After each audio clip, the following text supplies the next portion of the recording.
একটা দেশের ৮০% মানুষ সুতিয়া কেমনে হয় ভাই?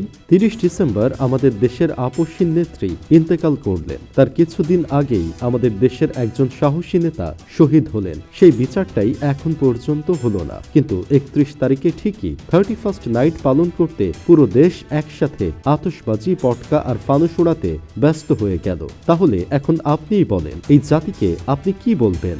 একদিকে যদি কিয়ামত শুরু হয় আর আরেকদিকে যদি নিউ ইয়ার আসে, তাহলে বাংলাদেশের এই কিউট জাতিরা কিয়ামতের জন্য প্রস্তুতি না নিয়ে, দোয়া দরুদ না পড়ে তারা নিউ ইয়ারের জন্য আনন্দ উল্লাস করতে, আতশবাজি ফাটাতে ব্যস্ত হয়ে পড়বে। কারণ আমরা বাঙালিরা জাতি হিসেবে আসলে এমন আবালি। আপনারা এমন একটা জেনারেশন তৈরি করছেন যে আপনি একদিন পটল তুললে কালকে আপনার নাতিপুতিরা দেখবেন আতশবাজি ফোটাচ্ছে। হ্যাঁ ভাই, এমনটাই হবে আপনাদের সাথে। কারণ আপনারা নিজেরা অন্যের দুঃখে ব্যথিত হন না, অন্যের দুঃখে আনন্দ পান। সেখানে আপনার পটল তোলাতে আপনার নাতিপুতিরা কেমনে কষ্ট পাবে? সরকার থেকে প্রতিবার নিষেধ করা হয়েছে ফানুস উড়ানো নিষেধ, আতশবাজি ফোটানো নিষেধ। তবে এসব নিষেধাজ্ঞা কি কোনোদিন কোনো কাজে এসেছে? যদি হাজার খানেক সেনাবাহিনীও সবার বাসার নিচে পাঠিয়ে দেওয়া হয়, তাহলে এসব কাজ কখনো থামাতে পারবে না। কারণ আতশবাজি ও পটকা বিক্রি নিষিদ্ধ না করে যদি ফোটানো নিষিদ্ধ করেন, তাহলে এই চুল আপনারা কোনোদিন বন্ধ করতে পারবেন না।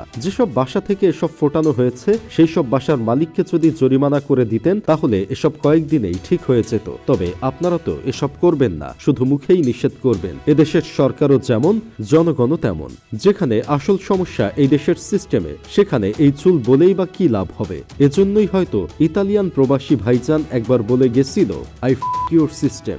গত বছর আতশবাজি, ফানুস উড়ানো নিষিদ্ধ করার পরও থামাতে পারেনি। এবার পুরো দেশের শোকের ছায়ায় এসব থামাতে পারেনি। এই একদিনের পশ্চিমাদের আনন্দ করতে গিয়ে গত বছর এক ছেলে প্রাণ হারিয়েছিল। সেই সময় মানুষ হাসতে হাসতে বলছিল, যাক, একটা সুতিয়া গেছে, ভালোই হইছে। এভাবে অনেকেই অনেক সময় এই নিউ ইয়ার মানাতে গিয়ে পটল তুলেছে। কিন্তু কেউ এসব নিয়ে কখনো কেউ আফসোস করে নাই। কেন করে নাই জানেন? কারণ তারাও আতশবাজি আর ফানুস উড়ানোর সময় এদেশের শিশু সন্তানদের ও পশু পাখিদের কথা চিন্তা করে নাই। প্রতি বছর এই নিউ ইয়ার মারাতে গিয়ে কত লাখ লাখ টাকা নষ্ট করা হয়, বিভিন্ন জায়গায় আগুন লেগে ক্ষতিগ্রস্ত হয়। সেই হিসাব করলে আপনার নিচের যন্ত্রপাতি উপরে উঠে আসতে পারে। তারপরেও এরা এসব করতে থামে না। এসব টাকা এভাবে নষ্ট না করে তারা গরিব দুঃখীদের দিলেও পারে, কিন্তু তারা এটা করবে না। এই তো এবারের ঘটনা মিরপুর 7-এ আতশবাজি থেকে আগুন লেগেছিল এক ভবনে। বিকট শব্দে বারবার কেঁপে উঠছিল 4 মাসের নবজাতক বাচ্চা। বিকট শব্দের কারণে বাচ্চার কান চেপে ধরে রেখেছিল বাবা মা। আতশবাজি ফুটাতে গিয়ে ঢাকার মনসুরাবাদে আগুন লেগেছিল।